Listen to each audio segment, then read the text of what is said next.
Hi guys, Architracer is a code coverage tool for 10 programming languages. It supports all build environments and can generate code coverage when we do unit testing or manual testing of an application with or without unit test cases.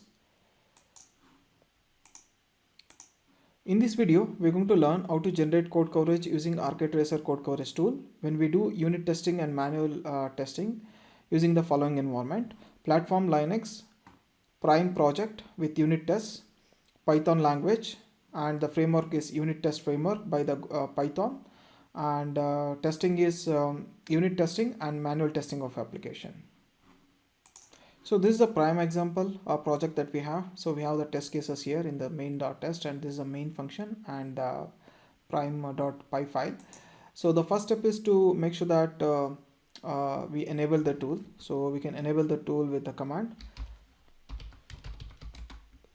-on, turn on the tool, and since we are instrumenting correct directory, we can just use the dot and say py means Python files needs to be instrumented, and press enter, and you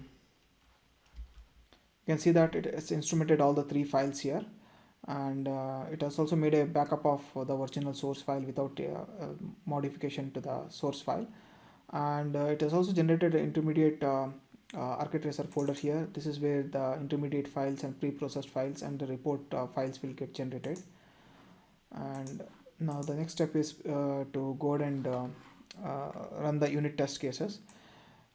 Then we'll do the manual testing of application.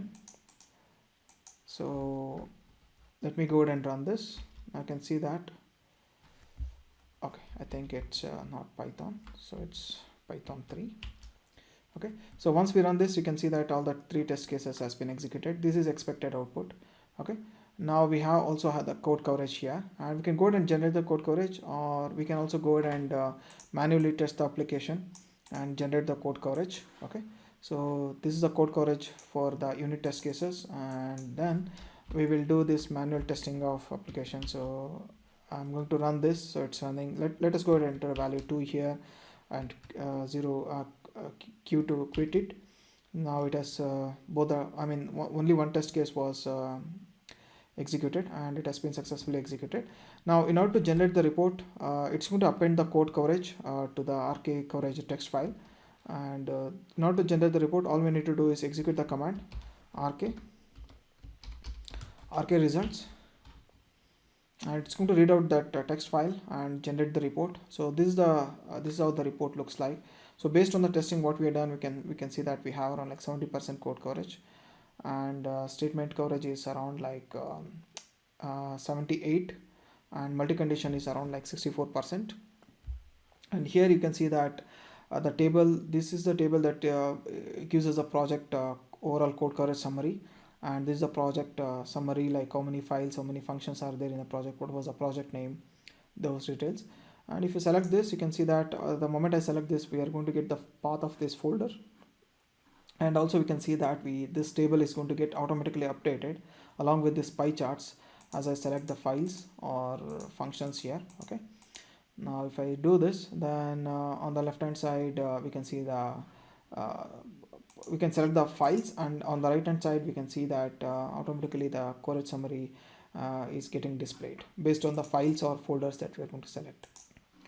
Now in order to get to the file, you can just double click on this. If you want the more details about the function summary, just right click this, you can get the function summary here. Okay, so this is a main file and this is a prime file. So let's go ahead and double click on this. You can see that the green color, this is the code coverage at the file level. The green color means the lines or parts of the code has been executed. Red color means the part of the code or line has been not executed, and if it has been highlighted in the yellow color means the part of the code was partially executed. So if you just hover over this, you can see that it was executed true but not false. And if the condition, both the conditions has been covered, it will be underscore will be in the green. If only one condition is covered, it will be in the yellow, and if both the conditions are not covered, the underscore will be in the red color. Okay, and this part of the code was not executed. Okay, and we have 10 lines, only 5 has been covered, 1 2 3 4 and 5, and 1 is partial and 4 are missed here. Okay, statement coverage and multi condition, we can also have the branch coverage here, and this is a columns gives us the number of multi conditions that got executed, not executed. We'll also get this truth table with the permutation and combination to see like what conditions it got executed and what not. And at any given point of time, if you want to get the function summary, just right click within the function and go select the function summary. You should be able to see the function summary, file summary, or project summary. This comes handy when you have multiple functions here, and if you're in middle of the file and if you want to get the function summary quickly, so all you need to do is right click and select the function summary. Okay, this is a code coverage for this main.file, okay, that we have here.